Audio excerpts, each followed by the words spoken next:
आप देख रहे हैं डीसीपी न्यूज।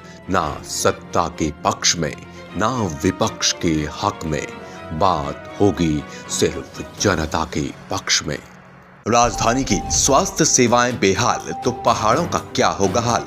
जी हां, हम बात कर रहे हैं दून अस्पताल के स्वास्थ्य सेवाओं को लेकर, जहां स्वास्थ्य सेवाएं दम तोड़ती दिख रही हैं, जिसका जीता जागता उदाहरण सोमवार को दुर्घटना के शिकार हुए डीसीपी न्यूज के संवाददाता दीवान नौटियाल हैं, जिनको सोमवार को घटनास्थल सरकारी सामुदायिक स्वास्थ्य केंद्र सहसपुर से व्यवस्था के अभाव के कारण बेहतर स्वास्थ्य सुविधाएं हेतु हायर सेंटर देहरादून के लिए रेफर किया गया।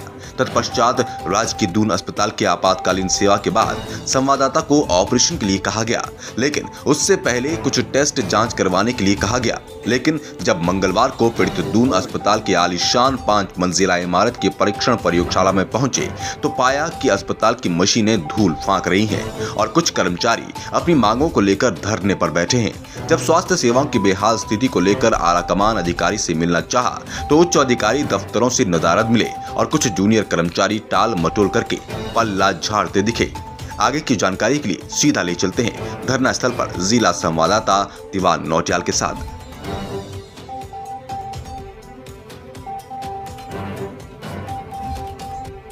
नमस्कार, मैं दीवान नौटियाल और आप देख रहे हैं डिटेक्टिव क्राइम प्रेस तथा डीसीपी न्यूज। जी हाँ, डीसीपी न्यूज के साथ आज मैं पहुंचा हूं राजकीय हॉस्पिटल दून चिकित्सालय देहरादून। राज्य की राजधानी के दून चिकित्सालय में अभी हम पहुंचे हैं। आपको बताते चले कि कल सहसपुर में एक दुर्घटनाग्रस्त में मुझे चोट आई थी और उसके बाद वहां से मुझे रेफर किया गया था दून चिकित्सालय के लिए। शायद इसलिए रेफर किया गया था क्योंकि वहां पर बेहतर सुविधाएं नहीं थी और इस बेहतर सुविधा के लिए यहां पर भेजा गया था। लेकिन यहाँ प्रातः ही हम जब यहाँ पहुँचे तो यहाँ बिल्डिंगें बहुत सुंदर सुंदर बनी हुई है, लेकिन उन बिल्डिंगों में आज जब हमें गए तो पता चला है कि किसी भी तरह की कोई टेस्टिंग मशीन काम नहीं कर रही है। उसके अलावा स्टाफ वहाँ पर्याप्त नहीं है। जगह जगह विभाग में हमने जाकर देखा तमाम डिपार्टमेंटों में और वहाँ पर हमें यही कहा गया है कि यहाँ पर स्टाफ नहीं है। अंततः जब हम जांच के लिए पहुँचे तो वहाँ कहा गया कि जांच मशीन भी खराब है। हम उसके बाद हम इधर पहुँचे तो हमने देखा कि यहाँ पर धरना चल रहा था, कुछ मेडिकल स्टाफ के लोग हैं और हमने इनसे जाना कि आखिर किस वजह से धरना है और हमें भी समझ आया कि इसीलिए शायद वहाँ पूरी बिल्डिंग खाली है और वहाँ जो कह रहे थे कि डिपार्टमेंट नहीं है तो वो इसीलिए नहीं है, वो इसीलिए डिपार्टमेंट नहीं है क्योंकि डिपार्टमेंट यहाँ बैठा है। हम जानने की कोशिश करेंगे कि इस डिपार्टमेंट की क्या इनकी मांगे हैं और किस तरीके से किस लिए ये धरने पर बैठे हैं, मैं जानने की कोशिश करूँगा। जी सर, आपका परिचय? सर, मेरा नाम जसपाल सिंह राणा है। जी जसपाल जी, यहाँ पर धरने के पर बैठे हैं किस उद्देश्य के साथ और क्या मांग है आपकी? सर, हमारी मांग है कि हमारा जो है आगे कंटिन्यू रिन्यूअल करवाया जाए और जब अभी जो है कोविड-19 के लिए जो है हम लोगों को बुलाया गया था तो उस चीज़ के लिए जो है हमें खुद को जो जिम्मेदार ठहराया गया था कि तुम जो अपनी जिम्मेदारी पे जो ड्यूटी करोगे, हम इसके जिम्मेदार नहीं हैं।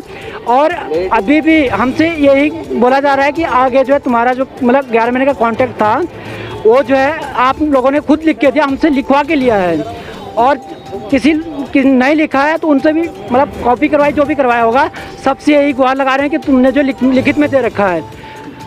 तो ये आपने जाना है इनकी, मैं और भी प्रतिक्रिया जानने की कोशिश करूंगा। इनका कहना यह है कि जब कोविड-19 का दौर चल रहा था तो उनको देवदूत कहा गया है, लेकिन अब जब इस दौर से धीरे धीरे हम बाहर निकल रहे हैं तो इनको एक घर का रास्ता दिखाने की एक मंशा है राज्य सरकार की, जिसको लेकर ये नाराज है और उसी के उद्देश्य से ही धरने पर बैठे हैं। जानने की कोशिश करेंगे मैडम से। जी मैडम, आपका परिचय? सर, मेरा नाम शाहना अंसारी है। शाहना अंसारी जी, क्या मांगे आपकी? जी, हम ये रिन्यूअल चाहते हैं अपनी जॉब के लिए। जी, आप चाहते हैं कि कंटिन्यू रखा जाए आपको? जी, अभी तो हमारा कॉन्ट्रैक्ट बढ़ा दिया जाए आगे के लिए और गवर्नमेंट जॉब में हमें चांस दिया जाए। जी जी, अभी कॉन्ट्रैक्ट बढ़ा दिया जाए, इनका ये कहना है, और आगे गवर्नमेंट जब भी वैकेंसी आएगी तो उसमें इनको कुछ वरीयता दी जाए, ये इनकी मांग है। इसके साथ ही हम जी मैडम। सर, मेरा नाम पुष्पा गोस्वामी है और मैं अपनी पूरी बिहार की टीम पे ये कहना चाहती हूँ कि जब हम कोरोना काल में आए थे यहाँ पर, अपनी पूरी फैमिली को, अपने बच्चों को अपनी जान हथेली पर रखकर यहाँ पर आए थे और हमने ऐसे कोरोना काल में काम किया है जहाँ पर कोई अपनी सेवा देने के लिए तैयार नहीं था। हमने पीपीई किट को 6-6 घंटे पहन के हम किट पहन के बेहोश भी हुए हैं और हमारे साथ में ऐसे स्टाफ भी हैं जो इस टाइम पर प्रेग्नेंट हैं और प्रेग्नेंट टाइम पर 8 मंथ की प्रेगनेंसी के टाइम पर भी उन्होंने पीपीई किट को पहना है, जिसको पहन के वो बेहोश हुई हैं। और आज कोरोना काल में ये हमारी अहमियत को, हमारी सेवाओं को जो हमने शिद्दत के साथ की थी, एक एक पेशेंट को हमने अपने परिवार की तरह से मान के उनकी सेवा की थी, आज हमारी ये सेवा समाप्त कर रहे हैं। तो ये आप जान सकते हैं इनकी पीड़ाएं। इनका कहना है कि यहाँ पर कई तरह की प्रेग्नेंट महिलाएं भी बैठी है और कोरोना काल में ये अपना घर परिवार छोड़कर देश की जनता के साथ यहाँ पर कार्य में जुटी हुई थी, लेकिन अब शायद राज्य सरकार को उनके महत्व उस सहयोग का कोई कद्र नहीं है। इसलिए इनका यही कहना है कि फिलहाल जो है हमें हमारा जो होता आगे बढ़ाया जाए, हमको डेली बेसिस पर आगे भी रखा जाए, उसके बाद गवर्नमेंट जॉब में भी हमको कुछ वरीयता दी जाए। तो आप ये देख रहे थे डीसीपी न्यूज़ के साथ मैं संवाददाता दीवान नोटियाल, उत्तराखंड, देहरादून। तो ये थी अभी तक की प्रदेश भर से बड़ी खबरें। बाकी अपडेट्स के लिए देखते रहिए डीसीपी न्यूज़।